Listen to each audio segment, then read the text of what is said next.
السلام علیکم۔ یہ دوسرا بات سورہ حج آیت نمبر 34۔ اعوذ باللہ من الشیطان الرجیم، بسم اللہ الرحمن الرحیم۔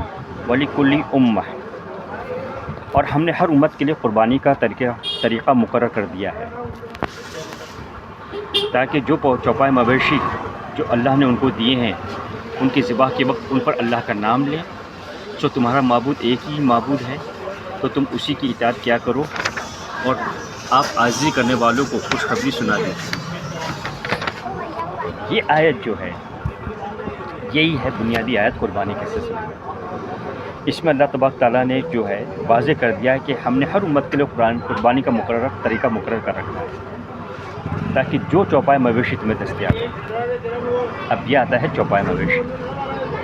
اب چوپائے مویشی کی جب بات نکلتی ہے تو کچھ لوگ کہتے ہیں صاحب گھوڑا اور گدھا بھی چوپائے مویشی میں آتا ہے، لیکن میرے عزیز اصل بات یہ ہے، چوپایا چار پیر والے جانوروں کو کہتے ہیں۔ مویشی اصل میں مویشی اس کو کہا جاتا ہے کہ جس کا دودھ بھی دھویا جاتا ہے اور دودھ پیا بھی جاتا ہے۔ کیا گدھے اور گھوڑے کا دودھ دھویا جاتا ہے؟ وہ پالتو جانور میں آتا ہے، وزن ڈھونے میں آتا ہے، سواری کے کام آتا ہے، صرف اس کا دودھ دھویا نہیں جاتا ہے۔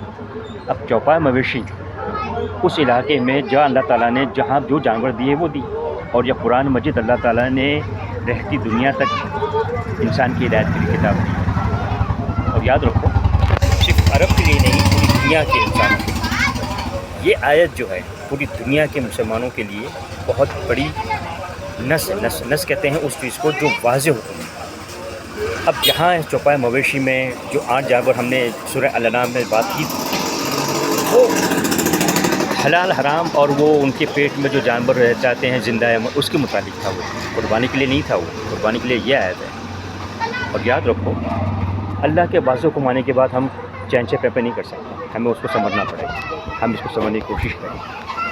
تفکر قرآن کی آیت کہتی ہے، غور و فکر کریں۔ تو محترم ساتھیوں، میں کہہ رہا ہوں کہ اس چوپائے مویشی کے حکم کے اندر وہاں بھینس اور بھینسا نہیں تھا۔ عام طور پر بھینس اور بھینسا جن علاقوں میں ہے وہ وہاں کے چوپائے مویشی ہے، تو اللہ تعالیٰ نے ان لوگوں پہ احسان کیا ہے۔ اور ایک بات یاد رکھو، جن علاقوں میں بھینس اور بھینسا بھی نہیں ہے، گائے اور بیل بھی نہیں ہے، ممکن ہے کہ وہاں پہ اور بھی دوسرے انڈیئرز ہیں یا یاک ہے یا دوسرے اور بھی جانور ہو سکتے ہیں جو وہاں کے لوگ اس کو چوپائے مویشی استعمال کرتے ہوں۔ تو ہم کون ہوتے ہیں کسی کو روکنے والے؟ جہاں جس کی سہولتیں ہیں چوپائے مویشی کی، وہ اس کو استعمال کریں۔ اور یہ اللہ تعالیٰ نے بڑا احسان کیا اس آیت کو دے کر مسلمانوں کو، وہ چوپائے مویشی جہاں انہیں دستیاب ہیں، اس بات پہ یاد رکھنا۔ دستیاب پہ میں آگے بتاتا ہوں۔ السلام علیکم۔